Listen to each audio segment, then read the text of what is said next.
الحمد لله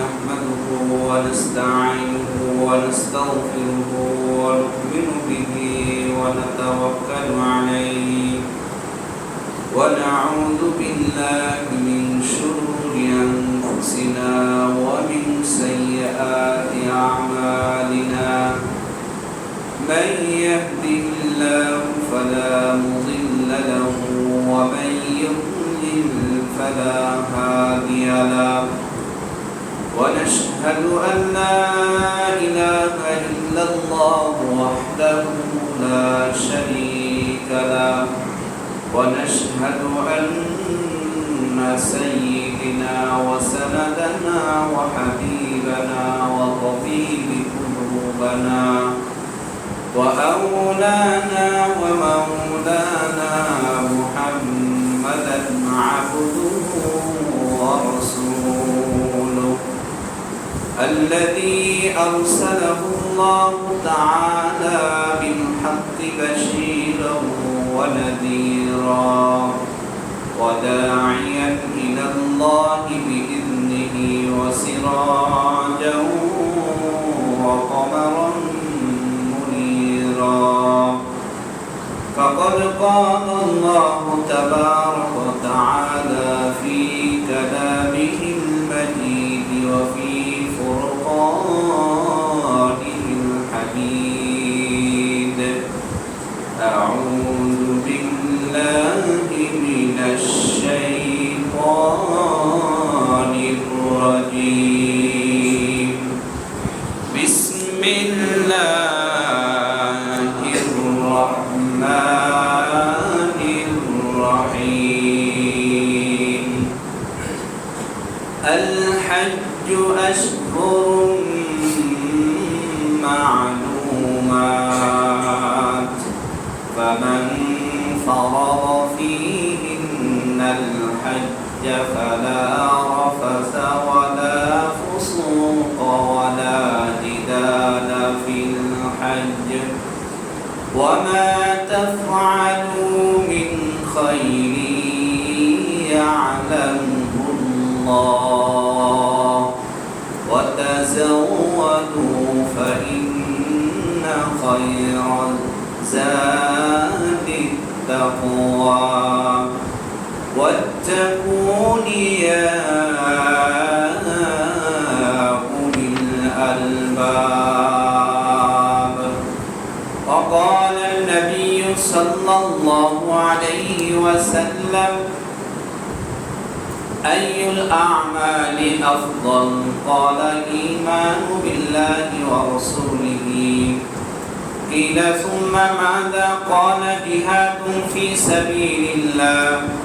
قيل ثم ما؟ قال الحج مبرور أو كما قال عليه الصلاة والسلام. قال رب اشرح لي صدري ويسر لي أمري واحلل عقدة من لساني يفقه قولي وبك نستعين يا مستعان. قالوا سبحانك لا علم لنا إلا ما علمتنا إنك أنت العليم الحكيم. صدق الله العلي العظيم وصدق رسوله النبي الكريم.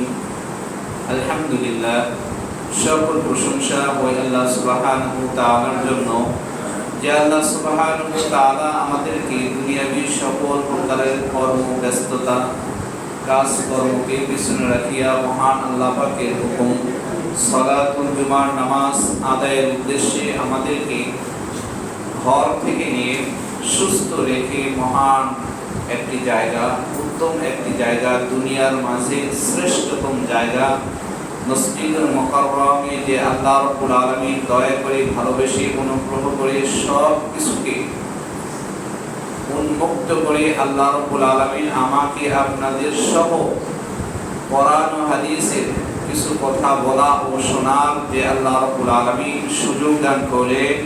ওই আল্লাহ সুবহানাহু ওয়া তাআলা আলিশান দরবারে সবাই শুকরিয়া জ্ঞাপন করি, সকলে বলি আলহামদুলিল্লাহ। আর ওই মহামাহবুবের প্রতি লক্ষ্য করে দরুদ ও সালাম যিনি সাইয়্যিদুল মুরসালিন খাতামুন নবিয়্যিন মুহাম্মদ মুস্তাফা সকলে বলি সাল্লাল্লাহু আলাইহি ওয়াসাল্লাম। আল্লাহ সুবহানাহু ওয়া তাআলার সেই ঐশী বাণী মহাগ্রন্থ আল কোরআনুল কারীম, যে কোরআন মানুষ যদি ধারণ করে, মানুষ যদি তার জীবন পরিচালনা করার জন্য কোরআনকে গাইডলাইন হিসাবে ব্যবহার করে, তাহলে আল্লাহ সুবহানাহু ওয়া তাআলার বিভিন্ন আয়াতে বিভিন্ন নিদর্শনে বোঝা যায় মানুষ যত ধরনের ক্ষতি থাকবে, মানুষের যত ধরনের অন্ধকার থাকবে, মানুষের যত ধরনের অকল্যাণ থাকবে, সব কিছুকে মুক্ত করে একমাত্র কল্যাণের পথে নিয়ে আসতে পারে মহাগ্রন্থ আল কোরআনুল কারীমের নিদর্শনা। তার মহান আল্লাহ সুবহানাহু ওয়া তাআলার আদেশসূচক হুকুমগুলো আমার আপনার পালন করার সাধ্য হবে। আল্লাহ রাব্বুল আলামিন যদি আমাদেরকে সেই সমস্ত হুকুম যেগুলো আল্লাহ কোরআন নির্দেশনা দিয়েছে সেগুলো যদি আমরা করতে পারি, আল্লাহ তাআলার ঘোষণা হুদাল লিন্নাস ওয়া বাইয়িনাতিন মিনাল হুদা, এই কোরআন মানুষের জন্য হেদায়েতের পথেই হবে। সুবহানাল্লাহ বলবেন না? সুবহানাল্লাহ। এই কোরআনের কথা শুনে দেখেন নাস্তিক মুরতাদ বড় বড় পাপাচার যারা ছিল, ইসলামের ইতিহাস থেকে শুরু করে নিয়ে আজ পর্যন্ত কোরআনকে নিয়ে যারা গবেষণা করবে, কোরআন বলেছে আমি তার ওই পূর্বের যে সমস্ত নাস্তিকতা তার মেমোরির মাঝে ছিল, এই কোরআনের সংস্পর্শে আসার কারণে, কোরআনের কাছে আসার কারণে আমি তার সমস্ত অতীতের সমস্ত বড় গুনাহ আল্লাহ সুবহানাহু ওয়া তাআলা ক্ষমা করে দেন। বলুন সুবহানাল্লাহ। আল্লাহ তাআলা বলেন ইন্নাল বাতিলা কানা যাহুকা ওয়া নুনাজ্জিলু মা হুয়া শিফাউন ওয়া রাহমাতুল লিল মুমিনিন। আয়াতে শিফা, এখানে 7টি আয়াত আছে। আল্লাহ তাআলা বলেছেন যে কোরআনুল কারীম মানুষ যদি থিসিস করে, গবেষণা করে, মেডিকেল সায়েন্স তো এখন পাইছে, আমার আল্লাহ সুবহানাহু ওয়া তাআলা কোটি বছর আগে কোরআনে মানুষের লজিক কেমন হবে, মানুষের ব্রেন মস্তিষ্ক কোন দিকে যাবে, মানুষ কোন দিকে আকৃষ্ট হবে, মানুষ কার প্রতি আকৃষ্ট হবে, আল্লাহ সুবহানাহু ওয়া তাআলা মহাগ্রন্থ আল কোরআনুল কারীম মানুষের হেদায়েতের জন্য সৃষ্টি করেছেন। বলুন না সুবহানাল্লাহ। তৎসঙ্গে রাসূল সাল্লাল্লাহু আলাইহি সাল্লামের হাদিস দ্বারা প্রমাণিত কোরআন ও হাদিসের দুটার সমন্বয়ে যদি কোনো ব্যক্তি তার জীবনকে ডেভেলপ করতে চায়, উন্নতি করতে চায়, উন্নতির দরজায় পৌঁছাতে চায়, একমাত্র জীবন ব্যবস্থা সেটা কোরআন ও হাদিস, এর আলোকেই তার জীবনটা উন্নয়ন পর্যায়ে পৌঁছতে পারে। অন্যথায় আর কোনো গ্রন্থ নাই, আর কোনো গাইডলাইন বই পুস্তক নাই, যে বই পুস্তক অধ্যয়ন করলে আমি আমার রাসূলের আদর্শ শিখতে পারবো, এমন কোনো গ্রন্থ নাই, যে গ্রন্থ পাঠদান করলে পড়লে আমি আমার মালিকের অস্তিত্ব খুঁজে পাইব, এমন কোন গ্রন্থ এই পৃথিবীর বুকে আসে নাই, সামনেও আসবে। সেই মহাগ্রন্থ আল কোরআনুল কারীমের সূরা বাকারার 197 নং আয়াতে কারীমা আমি আপনাদের সম্মুখে তেলাওয়াত করেছি। রাসূল সাল্লাল্লাহু আলাইহি সাল্লামের অসংখ্য হাদিসের বাণী হইতে ছোট্ট একটি হাদিস আপনাদের সম্মুখে তেলাওয়াত করেছি। আল্লাহ পাক যদি আমাকে তৌফিক দান করেন, উক্ত আয়াত ও হাদিসকে সামনে রেখে আমি আমার নির্দিষ্ট বয়ান নির্দিষ্ট সময়ের মধ্যে আলোচনা শেষ করার চেষ্টা করব। ওয়া মা তৌফিকি ইল্লা বিল্লাহ। আজকের আলোচনার আলোচ্য বিষয় গত সপ্তাহে ছিল যেহেতু জিলকাদা মাস এখন চলতেছে, জিলকাদা মাস চলতেছে, জিলহজ আর জিলকদ মাস আল্লাহ তাআলা এই কয়েকটি মাসকে কোরআনে ইরশাদ করেছেন। সে আয়াতে কারিমা আমি তেলাওয়াত করেছি। বিশেষত জিলকদ মাস, জিলহজ মাস, এইগুলো মাসে আমার আপনার কি করণীয় সেই প্রসঙ্গে হজ সংক্রান্ত আলোচনা চলতেছিল। গত সপ্তাহে ছিল হজের গুরুত্ব ও ফাজাইল, আর আজকে আলোচনার আলোচ্য বিষয় হজের নিয়মাবলী। হজের কি বলি বলেন তো সবাই? নিয়মাবলী। আমরা যারা হজ করতে যাই সেগুলো আমাদের কাছে পড়ে অনেক সময়, অনেক যারা ইসলামী মাইন্ড বা পড়াশোনা করি বা জানার চেষ্টা করি হজে কি করণীয় কি বর্জনীয়, সেগুলো আমরা যারা জানার চেষ্টা করি তাদের জন্য ভালো। আর কিন্তু অনেক অসংখ্য লোক রয়েছে যারা হজে যায় ঠিকই, কিন্তু হজের যে সমস্ত করণীয় রয়েছে সেগুলো করে না, যেগুলো বর্জনীয় রয়েছে সেগুলো বর্জন করে না। আসুন আমরা কোরআন ও হাদিসের আলোকে সেগুলো জানবো ইনশাআল্লাহ। প্রথমত আল্লাহ সুবহানাহু ওয়া তাআলা হজটা বান্দা-বান্দীর উপর আর্থিক লেনদেনের অতিরিক্ত অংশ যেটা থাকবে এই সমস্ত ব্যক্তি বান্দা-বান্দীদের উপর আল্লাহ তাআলা কিছু নির্ধারণ করে দিয়েছেন। ওই নির্ধারণ অর্থ সম্পদ যদি কোনো ব্যক্তির কাছে উপস্থিত থাকে তাহলে সে ব্যক্তির জন্য ফরজে আইন, এটা কি বিধান? ফরজে আইন বিধান। যদি কোনো ব্যক্তি অস্বীকার করে বা না করে আল্লাহর আদালতে সে ব্যক্তি জবাবদিহিতা হবে। আল্লাহর আদালতে কালকে আমাদের ময়দানে এই বিষয়ে যে তোমার উপর হজ ফরজ করা হয়েছিল, তোমার অর্থ বিদ্যুৎ সব কিছুই ছিল, তুমি হজ পরিপূর্ণ করো নাই কেন, এর জবাব আমরা কিছুই দিতে পারবো না। এটা ফরজ বিধান, না কোনো নফল বিধান, না কোনো সুন্নত বিধান, না কোনো ওয়াজিবাত কোনো বিধান। যদি কোনো ব্যক্তি ফরজকে অস্বীকার করে, ফরজকে স্বীকৃতি না দেয়, ফরজ আদায় না করে, যেমন আমরা আসছি জুমার নামাজ আদায় করার জন্য, এটাও ওয়াজিবাতুল ফরজ। জোহরের পরিবর্তে এটা আল্লাহ রাব্বুল আলামিনের পক্ষ থেকে তেনার শরীয়তের একটা সিস্টেম, তিনি আমাদের আপনাদের জন্য জুমার নামাজকে 2 রাকাত নামাজকে ওয়াজিব করে দিয়েছেন, যেটা ফরজের সমতুল্য। যদি কোনো ব্যক্তি মিস্টেক করে ফেলে দেয়, কোনো শরীর ব্যস্ততার কারণে জুমার নামাজ আদায় না করতে পারে, সে ব্যক্তির ক্ষেত্রে শরিয়া বলছে সে ব্যক্তি জোহরের নামাজ কাজা আদায় করে নেবে। তাহলে বোঝা গেল এই মাসালা, এবং ওই আলোকে দেখা যায় হাদিস দ্বারা জানা যায় যদি কোনো ব্যক্তির শরীর সম্মত কোনো বাধা আসে, জুমার নামাজ আদায় করতে পারলো না, সে ব্যক্তি জোহরের নামাজ কাজা নামাজ আদায় করতে হবে, এটা শরীয়ত বলছে। তাহলে এটা ফরজের নেই। অনুরূপভাবে আসরের নামাজ ফরজ। যারা প্রাপ্তবয়স্ক মুসলমান ইমানদার, যারা সুস্থ মস্তিষ্কের অধিকারী, যারা এই বাহানা চলবে না আল্লাহর কাছে যে আমি বিভিন্ন কাজ কর্ম নিয়ে ব্যস্ত, আমি তো আমার সংসার চালাইতে হইতো, আমার পরিবার চালাইতে হইতো, আমার সন্তানাদিদেরকে খাবার সুন্দরভাবে দেওয়ার জন্য আমি জায়গা মতো কাজ করতাম। আল্লাহ বলবে সব কিছুই ঠিক আছে, আমি তো এটাও দিয়েছি। আলেমদের মুখে শোনা হয়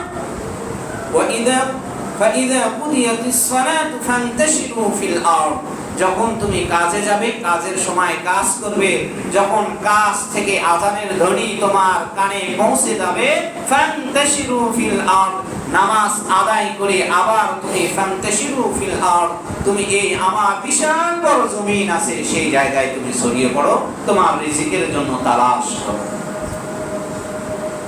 এটা আমার আপনার উপর আল্লাহ দয়া করিয়েছেন, অনুগ্রহ করিয়েছেন, ভালোবাসছেন বিধায় আল্লাহ রাব্বুল আলামিন এই সমস্ত বান্দাবান্দি, অসংখ্য বান্দাবান্দি রয়েছে নাফরমানি করে যাচ্ছে আল্লাহ অনর্গল, তাদেরকেও আল্লাহ রাব্বুল আলামিন আহার দিতেছেন, খাবার দিতেছেন। আল্লাহ বলে যে বান্দা আমার নাফরমানি করিয়ে, যে বান্দা আমার নাফরমানি করিয়েছে, আমার সঙ্গে বিদ্বেষী করিয়েছে, ওই বান্দাকেও আমি খাওয়াই। কেন খাওয়াই?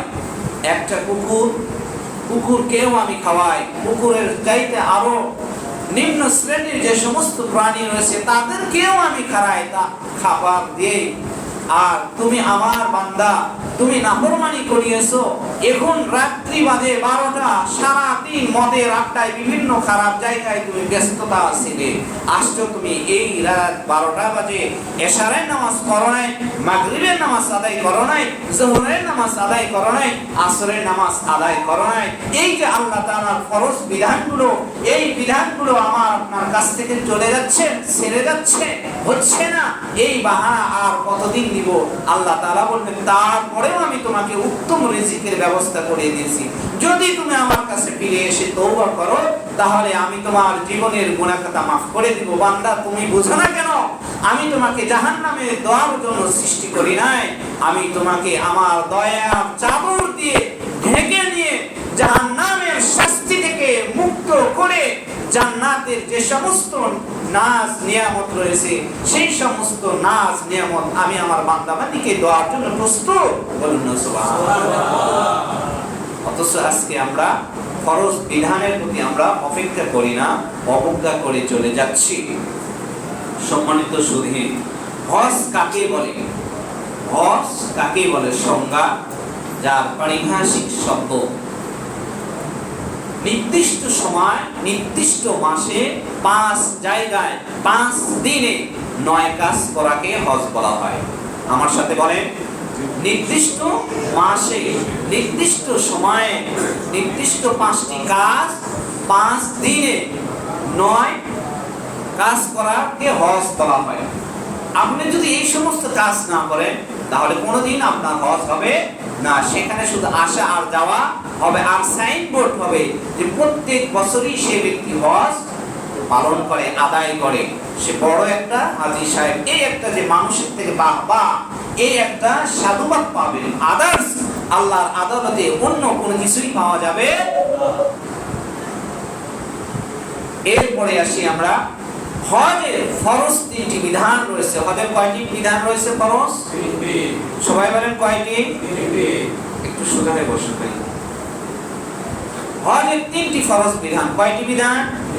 যদি কোনো ব্যক্তি এই 3টি বিধানের কোনো একটিকে ছেড়ে দেয়, আজীবন যদি সে হজ করে, তার প্রাপ্তবয়স্ক হওয়ার পর থেকে নিয়ে বৃদ্ধা বয়স পর্যন্ত, শেষ পর্যন্ত যদি সে হজ করে, আর ওই 3টার কোনো একটা যদি তার কাছ থেকে ছুটে যায়, কোশ্চিনকালে হজ আদায় হবে। আমার কথা নয়, আল্লাহ হাবিব সাল্লাল্লাহু আলাইহি ওয়াসাল্লাম বলছেন, কোরআনে আল্লাহ তাআলা বলছেন। হজের যে 3টি বিষয়, ফরজ বিষয়, নাম্বার 1,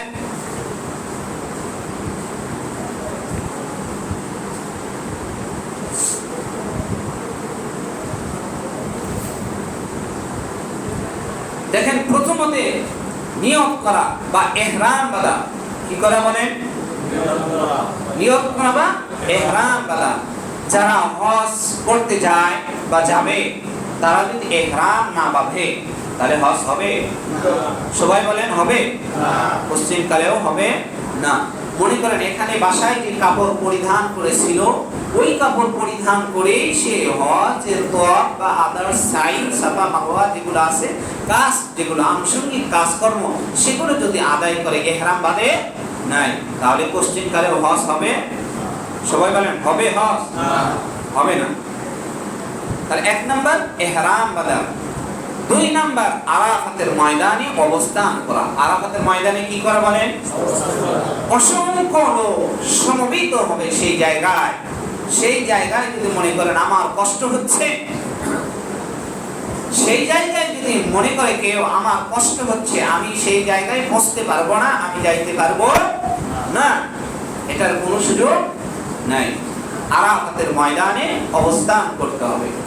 যদি কোনো ব্যক্তি আরাফাতের ময়দানে অবস্থান না করে, আর দুটো পালন করিয়েছে, হজের যেটা ইহরাম এটা বাঁধিয়েছে, এরপরে আরাফাতের ময়দানে অবস্থান করে নাই, তওয়াফ জিয়ারত করিয়েছে। 3 নাম্বার কি? তওয়াফ জিয়ারত করা। বাইতুল্লাহকে 7 চক্কর দেওয়া, তওয়াফ জিয়ারত করা বলা হয়, যেটা তওয়াফে আউয়াল যেটাকে বলা হয়। এরপর তওয়াফে বিদাঈ, অর্থাৎ আপনি শেষ সময় যখন ফিরে আসবেন, আপনার হজের কাজ যখন কমপ্লিট হবে, সেটা তওয়াফে বিদাঈ বলা হয়, যেটাকে শেষ তওয়াফ বলা হয়। ওই তওয়াফ করে আপনি আল্লাহর রাস্তায় আপনার নির্দিষ্ট সময় আপনার গন্তব্যস্থলে আপনার বাসা থেকে রওনা হবে। তো 2 নাম্বার কথা, তো আরাফাতের ময়দানে অবস্থান করা। যদি কোনো ব্যক্তি প্রথমটা আর 3 নাম্বারটা মানছে, কিন্তু মাঝখানে 2 নাম্বারটা মানে নাই বা ছেড়ে দিয়েছে কোনো ক্রমে, তাহলে তার তওয়াফ বা হজ হবে না, ফরজ বিধান লঙ্ঘন হয়ে যাবে। আবার নতুন করে ইহরাম বাঁধতে হবে, আবার পুনরায় আরাফাতের ময়দানে অবস্থান করতে হবে। তৃতীয় নাম্বার, আবার সেই ব্যক্তিকে তওয়াফ জিয়ারত করতে হবে। যদি এই তিনটার সমন্বয় পরিপূর্ণভাবে ঠিক রাখে, তাহলে বুঝতে হবে তার হজটা, হজের কাজটা বা ফরজ কাজটা কমপ্লিট হয়েছে। যদি এই তিনটার কোনো একটা মিস্টেক হয়ে যায়, মুসলিম কালেও হজ হবে না। দ্বিতীয় নাম্বার, হজের যে 5টা জায়গা রয়েছে, কয়টি জায়গা? সংজ্ঞায় বর্ণনা করিয়েছি যে 5 জায়গা, নির্দিষ্ট সময় নির্দিষ্ট মাসে 5টি জায়গায় 5 দিনে 9টা কাজ করতে হবে, এটাকে হজ বলা হয়। তাহলে 5টা জায়গা কি কি, সেই 5টা জায়গার কথা বলবো। যেহেতু আমরা যারা সামনে পরিকল্পনা আছে হজ করব, আমাদের জন্য জানা দরকার অবশ্যই। হজের মাসালা পরিপূর্ণভাবে জেনে তারপরে হজের দিকে রওনা হওয়া, এটা সবচাইতে বুদ্ধিমানের কাজ। তাছাড়া আপনি ওখানে যে কি কাজ করবেন না করবেন সেগুলো করতে পারবেন না, আপনার উপর দম আসবে, কুরবানি করা লাজিম আসবে, অর্থাৎ কোনো পশুকে সদকা করা লাজিম আসবে, সেটা আপনার কর্মের উপর ডিপেন্ড করবে। হজের বিধান আলাদা। তাহলে 5 জায়গায়, যেটা 1 নাম্বার, মিনাতে অবস্থান করা। কি করা? সবাই বলেন মিনাতে অবস্থান করা। যদি কোনো ব্যক্তি মিনায় অবস্থান না করে, এটা ওয়াজিবের মধ্যে পড়বে। যদি কোনো ব্যক্তি মিনাতে না যায়, তাহলে তার হজটা পরিপূর্ণ হবে না, অসম্পূর্ণ আদায় হবে। 1 নম্বর মিনায় অবস্থান করা। 2 নম্বর আরাফার ময়দানে অবস্থান করা। 2 নম্বর কি বলেন? সবাই বলেন 2 নম্বর কি? 3 নম্বর মুজদালিফায় অবস্থান করা। 3 নম্বর কি? মুজদালিফায় অবস্থান করা। 4 নম্বর জামরাত, অর্থাৎ জামরায়ে উলা, জামরায়ে উকবা যেটাকে বলা হয়, যেটায় পাথর নিক্ষেপ করা। ঠিক আছে, যেটাকে পাথর নিক্ষেপ করা, 7 চক্কর করে পাথর মারতে হয়, সেটাকে বলা হয় জামরায়ে উলা, জামরায়ে উকবা। 2 জায়গা আছে, 2 জায়গা থেকে আপনাকে সেখানে যেতে হবে, পাথর নিতে হবে, পাথর নিতে হবে, অবশ্যই মারতে হবে শয়তানকে। যদি কোনো ব্যক্তি এগুলো আদায় না করে, তার হজ কোনোদিনই হবে না, পরিপূর্ণ হবে না। ফরজ 3টা যদি ছেড়ে দেয়, একেবারেই হজ হবে না। ওয়াজিব যদি ছেড়ে দেয়, অসম্পূর্ণ আদায় হবে। বিধায় আমাদেরকে এগুলো জানা দরকার। তাহলে 4 নাম্বার জামরাত, অর্থাৎ জামরায়ে উলা, জামরায়ে সানি যেটাকে বলা হয়। 5 নাম্বার বাইতুল্লাহ। 5 নাম্বার কি? বাইতুল্লাহ। বাইতুল্লাহ আসতে হবে আপনাকে, সেখানে বাইতুল্লাহর যদি ফরজ তওয়াফ থাকে, তাহলে সেটা ফরজ তওয়াফ করতে হবে। আর যদি হজের ভাগ আছে, সামনে আসতেছে, কয় প্রকার সেটা আসবে। এটা 5 জায়গার কথা বললাম। এবং 5 দিনে যে হজটা আপনার উপর ফরজ হয়, 5 দিনের মধ্যে আপনাকে নির্দিষ্ট সময় 5টা দিনের মধ্যে হজটা করতে হবে। সেই 5টা দিন কি কি? জিলকদ বা জিলহজ মাসের 8, 9, 10, 11, 12। সবাই বলেন জিলহজ মাসের 8, 9, 10, 11, 12। এই নির্দিষ্ট কয়েকটা তারিখ, 5 তারিখ পর্যন্ত আপনাকে হজের কাজ পরিপূর্ণ করতে হবে। এরপরে 9টা কাজ, যেটা 9টা কাজ, সেই 9টা কাজ আপনার পরিপূর্ণভাবে আদায় করতে হবে। আগে গেল 6টি কাজ, 6টা ওয়াজিব, এরপরে 5টা জায়গা, আর 5টা আপনার হচ্ছে 5 দিন, 5 + 10, আর 9টা কাজের কথা বলা হয়েছে এখানে সামনে আসতেছে। দেখেন ওয়াজিব 6টি, যেটা হজের সময় যে সমস্ত কাজ করা আবশ্যকীয় ওয়াজিব, সেই সমস্ত জিনিস দেখেন। 1 নাম্বার মুজদালিফায় অবস্থান করা। 1 নাম্বার কি? সবাই বলেন 1 নাম্বার কি? মুজদালিফায় অবস্থান করা। 2 নাম্বার পাথর মারা। 2 নাম্বার কি বলেন? পাথর মারা, শয়তানকে পাথর মারা। 3 নাম্বার কুরবানি করা। 3 নাম্বার কি? কুরবানি করা। 4 নাম্বার মাথা মুন্ডানো, অর্থাৎ নারে করা আর কি। 4 নাম্বার মাথা মুন্ডানো। 5 নাম্বার সাই করা, সাফা মারওয়া সাই করতে হবে। এই সময় মাসালা আছে, ইমাম আবু হানিফা রাহিমাহুল্লাহ নিকট দৌড়ের মতন একটু ভান করতে হবে। সাফা মারওয়া যখন আপনি এই পার থেকে ও পার দৌড়াইবেন, এই সময় সাই মানে সাফা মারওয়া আপনাকে দৌড়ানোর সিস্টেম করতে হবে। আপনি স্বাভাবিকভাবে নর্মালভাবে যেভাবে হাঁটতে যান এইভাবে যাওয়া যাবে না। ওই অবস্থায় সাফা মারওয়ার ক্ষেত্রে আপনাকে একটু দৌড়ে যাওয়ার চেষ্টা করতে হবে, যা শরীরের কন্ডিশন বুঝে সে ওইভাবে দৌড়াইবে। 6 নাম্বার বিদায়ী তোয়াফ করা, যেটা আগে বললাম। 6 নাম্বার কি? বিদায়ী তোয়াফ করা। যখন আপনার হজের কাজগুলো পরিপূর্ণ হয়ে গেল, ফরজ আদায় হয়ে গেল, ওয়াজিবাত আদায় হয়ে গেল, আসবেন বাসার দিকে, তখন শেষটা একটা তোয়াফ আছে হজ্জে, তাওয়াফে বিদায়ী যেটাকে বলা হয়, তাওয়াফে আখির যেটাকে বলা হয়, যেভাবে আপনি বলেন না কেন সেটাকে তাওয়াফে বিদায়ী বলা হয়, শেষ তোয়াফ। এই তোয়াফ করে ওখানে দোয়া করে আল্লাহ তাআলার কাছে কান্নাকাটি করে মানুষ তার জীবনের সমস্ত পাপাচারের কথা ওখানে উল্লেখ করে পাপাচারের উপর অনুশোচনা হয়ে আল্লাহ তাআলার কাছে ক্ষমা ভিক্ষা চেয়ে আল্লাহ তাআলার কাছে মাফ চেয়ে যদি মাফ করে নিতে পারে আল্লাহ রাব্বুল আলামিন, রাসূলের হাদিস অনুযায়ী রাসূল বলেন, মান হাজ্জা লিল্লাহি ফালাম ইয়ারফুস ওয়া লাম ইয়াফসুক রাজা'a কায়াউমি ওয়ালাদাতহু উম্মুহু। আল্লাহর হাবিব সাল্লাল্লাহু আলাইহি সাল্লাম ইরশাদ করেন, বুখারী শরীফের 1521 নং হাদিস, আল্লাহর হাবিব বলেন, মান হাজ্জা লিল্লাহ, যে ব্যক্তি আল্লাহর জন্যই হজ করবে। মানুষ আমরা যারা হজ করি, ইবাদত করি বিভিন্ন কিছু, এটা কার জন্য হতে হবে বলেন? সবাই বলেন, কার জন্য হতে হবে? আল্লাহর জন্য। সুতরাং হজটাও কার জন্য হতে হবে? আর হজটা ফরজ বিধান কার? আল্লাহর বিধান। যেহেতু আল্লাহর বিধান, আর ওই কাজটা কার জন্যই হতে হবে?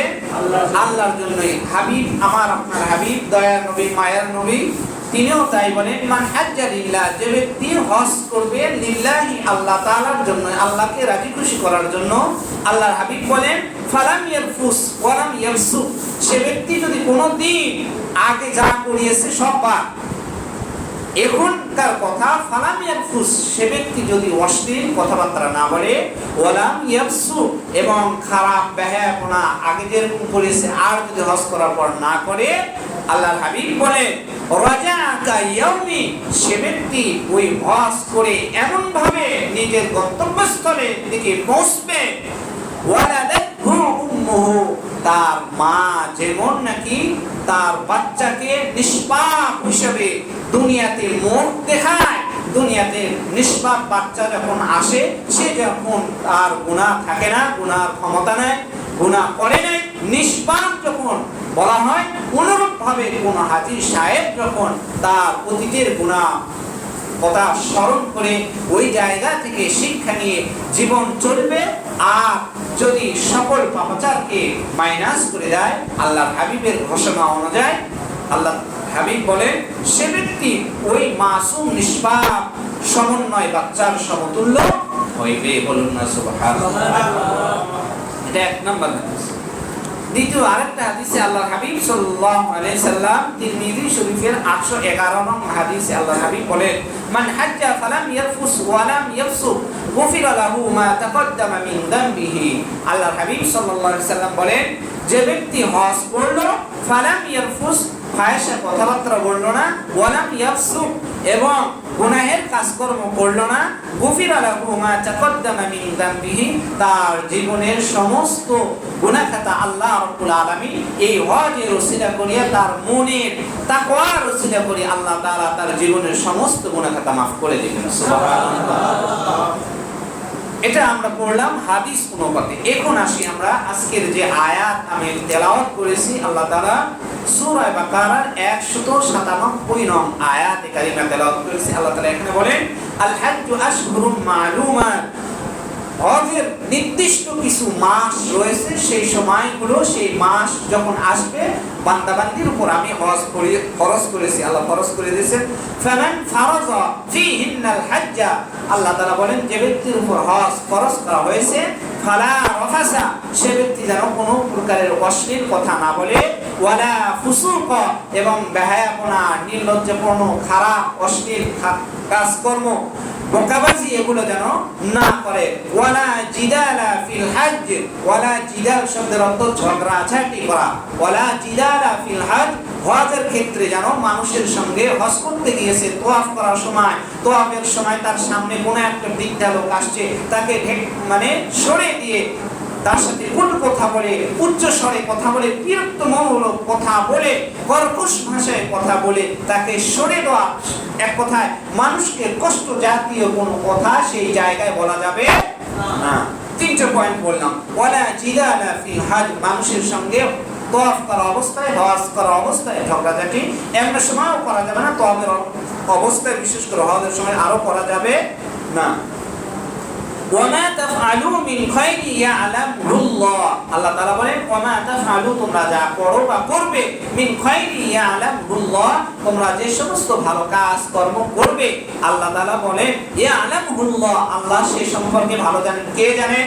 আল্লাহ। সবাই বলেন কে জানেন? আল্লাহ। আমরা এখানে আসছি যারা মদের আড্ডায় ছিলাম তারাও আসছি, যারা নামাজ পড়ি না তারাও আসছি, যারা জেনা ব্যভিচার বিভিন্ন খারাপ কাজে লিপ্ত যারা নামাজি সর্বশ্রেণীর লোক আমরা এখানে আসছি। আসার পর আল্লাহ তাআলা বলেন ওয়ামা তাফআলু, তোমরা যা কিছু করো না কেন, মিন খায়রিন, তোমাদের ভালো মন্দ যা আছে সব ইয়ালামুল্লাহ, আমি আল্লাহ সুবহানাহু ওয়া তাআলা তা ভালো জানি। তো হজের উদ্দেশ্যে যখন রওনা দিবেন, যাবেন সেই জায়গায়, আপনার মনের চিন্তা চেতনা বাসনা এই সম্পর্কে কে জানে? সবাই বলেন কে জানে? আমি ওখান থেকে নিজেকে শুধরাই নিয়ে আসবো না অশুধরানো আগের অবস্থায় থাকবো, এর অবস্থা কে জানে? এই অন্তরের অবস্থা কে জানে? আমি ওখান থেকে এসে আবার আমি যে আগে যে এরকম ছিলাম এখন তো আমার সিল হয়ে গিয়েছে, আবার আমি পুনরায় খারাপ কাজের সাথে সংযুক্ত হব, মানুষ আমাকে জানবে না যে আমি হাজী সাহেব, আমি আর ওই আগের খারাপ কাজগুলো করতেছি না, অথচ আমি খারাপ কাজ হজ করে আসার পরেও করতেছি। এমন হচ্ছে কিনা? সবাই বলেন হচ্ছে কিনা? হচ্ছে, অহরহ হচ্ছে, কিন্তু এটা করা যাবে না, আল্লাহ নিষেধ করিয়েছেন। ফালা রাফাসা, ফাহিশা কথা, অশ্লীল কথা, খারাপ কথা, এখানে জেনার কথাও আছে, অর্থাৎ নিজের স্ত্রীর সঙ্গে হজরত অবস্থায় ইহরাম বাঁধার পর স্ত্রী সহবাস করা যাবে না, হজের কাণ্ড হজের কাজকর্ম চলা অবস্থায় স্ত্রী সহবাস করা যাবে না, বা এমন কোনো আচরণও করা যাবে না। হাদিসে আসছে এমন কোনো আচরণও করা যাবে না যে মাধ্যমে স্ত্রী স্বামীর প্রতি আকৃষ্ট হয়, আবার স্ত্রী এমন কিছু আচরণ করবে না স্বামী তার প্রতি আকৃষ্ট হয়, এমন কিছু করা যাবে সাবধান। আল্লাহ তাআলা বলেন আয়াতে বলেন ওয়াতাযাওয়াদু ফাইন্না খায়রাজ যাদি তাকওয়া, এখানে আরেকটা বিধানের কথা বলা হয়েছে। তৎকালীন সময় যারা হজ করতে যাইতো তারা হজের টাকা পয়সা দাখিল করতো, দাখিল করার পর সেই জায়গার পথচারীর যেটা খরচ, এই পথচারীর খরচটা তারা নিত না। কিছু কিছু লোকেরা তারা মনে করতো যে আমরা আল্লাহ তাআলার হজে বাইতুল্লাহ তাওয়াফ করতে যাব, সেখানে আল্লাহ তাআলাই ব্যবস্থা করবেন। আল্লাহ বলেন যে না, এটা তাকওয়ার পরিচয় নয়, এটা তাকওয়ার পরিচয় নয়। এখান থেকে বোঝা যায়, এই আয়াত থেকে বোঝা যায়, মুফাসসিরিনগণ নিয়ে আসছেন ওয়াতাযাওয়াদু ফাইন্না খায়রাজ যাদি তাকওয়া, তোমার সবচেয়ে উৎকৃষ্ট এবং তাকওয়ার পরিচয় হবে সেটাই তুমি হজ করার জন্য টাকা পয়সা দাখিল করিয়েছো, এবং এখন তোমার পথচারী করার জন্য পথে যে সমস্ত জিনিসের নিত্য প্রয়োজনের জন্য যেগুলো টাকা আসবাবের দরকার, জিনিসপত্র দরকার, টাকা পয়সার দরকার, এগুলো তুমি সাথে বেঁধে নাও, সাথে সঙ্গে নেও, হিসাব করে নাও, সেই অনুপাতে তুমি চলো, যেন মানুষের কাছে তোমার হাত না পাততে। এটা আল্লাহ তাআলা শিখিয়ে দিয়েছেন যে ওয়াতাযাওয়াদু, তোমাদের সবচেয়ে উৎকৃষ্ট হবে ফাইন্না খায়রাজ যাদি তাকওয়া, যদি তোমরা তাকওয়া অবলম্বন করো, খোদাভীরুতা অবলম্বন করো পথচারী খরচের ক্ষেত্রে, এটা তোমাদের জন্য সবচেয়ে উৎকৃষ্ট পথচারী হবে। ওয়াত্তাকুনি ইয়া উলিল আলবাব, আল্লাহ তাআলা বলেন ওয়াত্তাকুনি, তোমরা আমাকে ভয় করো, ইয়া উলিল আলবাব, হে বিজ্ঞ জ্ঞানীমান লোকেরা। আমরা সবাই জ্ঞানী না? সবাই বলেন জ্ঞানী না? যদি জ্ঞানী হই তাহলে আল্লাহর ভাষায় আমরা জ্ঞানী। ওয়াত্তাকুনি, আল্লাহ আমাদেরকে ডাক দিয়ে বলছেন না অন্য কাউকে ডাক দিয়ে বলছেন? আল্লাহ বলেন ওয়াত্তাকুনি, আমাকে তোমরা ভয় করো, ইয়া উলিল আলবাব, হে জ্ঞানীমান লোকেরা, হে জ্ঞানীমান লোকেরা, আমরা তো জ্ঞানী এই দিক দিয়ে জ্ঞানী, আল্লাহর জ্ঞানের অনুপাতে আমরা হতে পারি নাই। আমরা আমাদের সম্পদ, অর্থ সম্পদ কিভাবে গচ্ছিত রাখবো, কিভাবে বাড়াইবো, এই চিন্তাধারায় আমরা আসি। আল্লাহ বলেন এই চিন্তাধারায় নয়। ওয়ালা রাফাস ফালা রাফাসা ওয়ালা ফুসুকা ওয়ালা জিদালা ফিল হাজ, এই তিনটা আর ওয়াত্তাকুনি ইয়া উলিল আলবাব, এই চারটা আয়াতের ব্যাখ্যা লম্বা চড়া, শর্টকাট করে ব্যাখ্যা করব।